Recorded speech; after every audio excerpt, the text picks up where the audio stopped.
So far as the ultimate goal is concerned, I think none of us need have any apprehensions.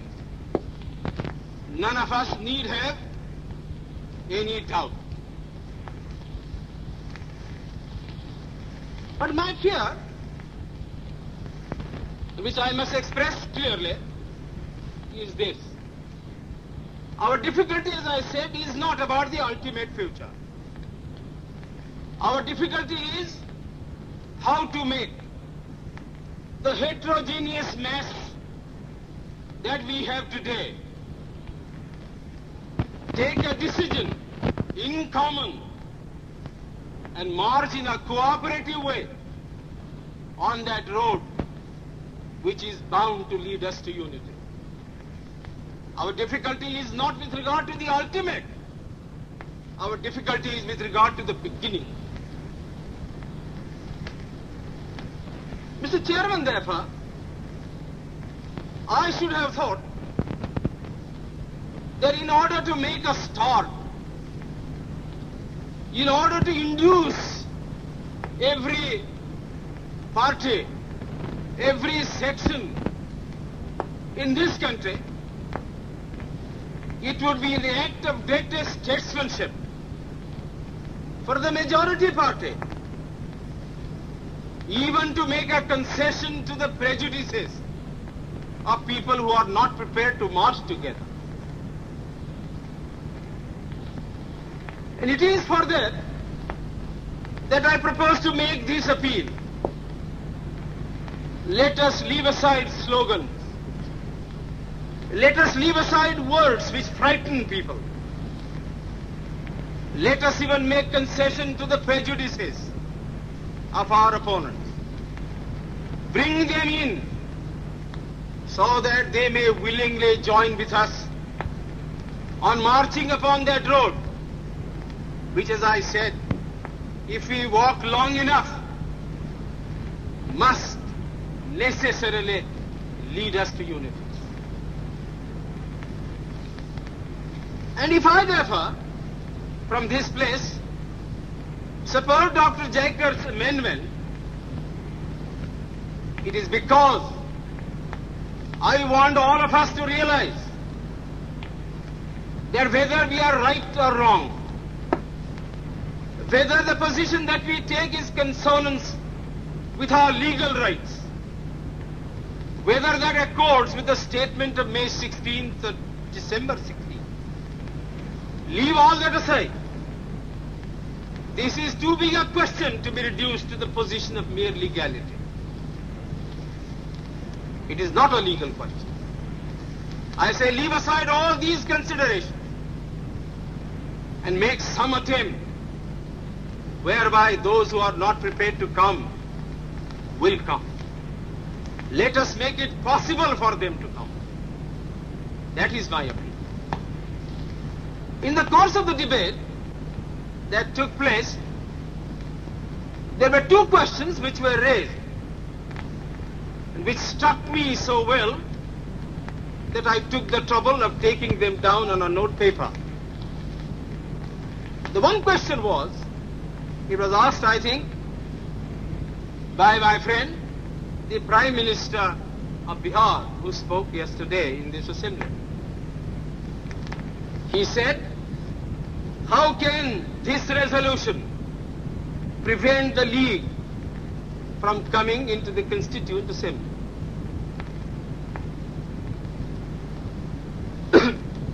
Today, my friend Dr. Shyam Prasad Mukherjee asked another question. Is this resolution inconsistent with the Cabinet Mission's proposal?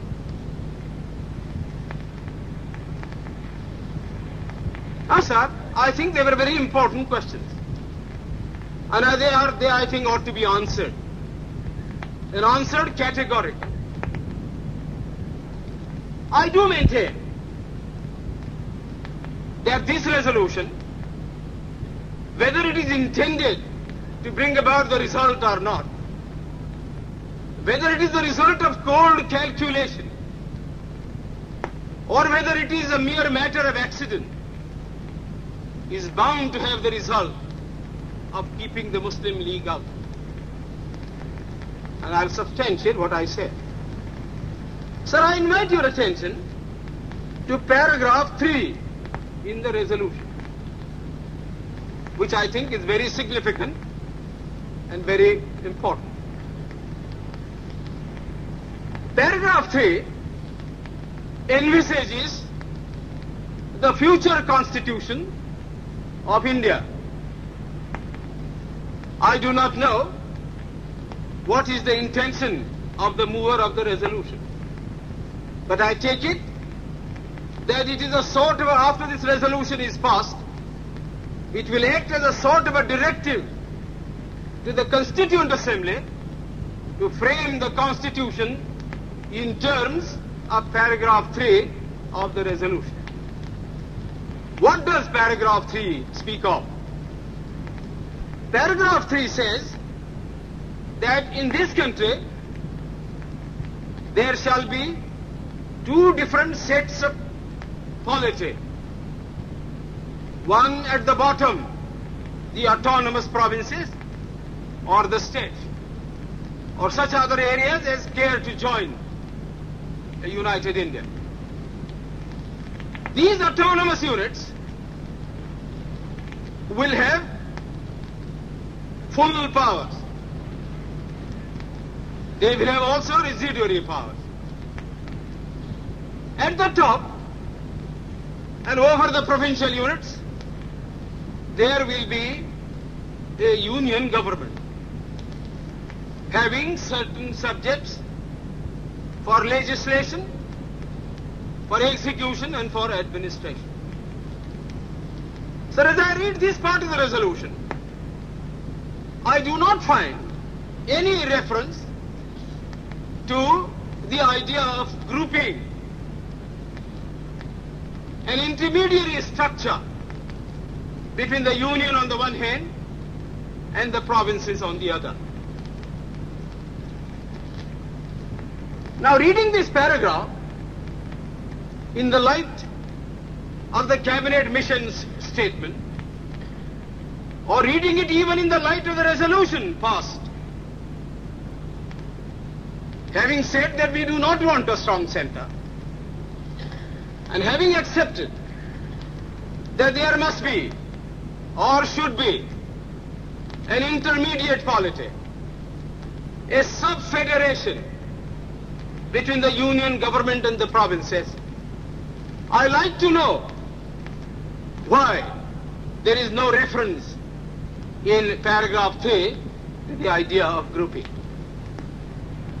I quite understand that the Congress Party, the Muslim League, and His Majesty's government is not ad idem on the interpretation of that particular idea about grouping. But I always thought, and I will be prepared to stand corrected if it's shown that I am wrong, that at least it was agreed by the Congress Party that if the provinces who are to be within the different groups consent to form a union or a sub-federation, the Congress would have no objection to that proposal. I believe I am correct in interpreting the mind of the Congress Party. So the question that I ask is this: why did not the mover of this resolution make reference to the idea of having a union of the provinces or a group of provinces on the terms on which he and his party was prepared to accept? Why is the idea of union completely effaced from this resolution?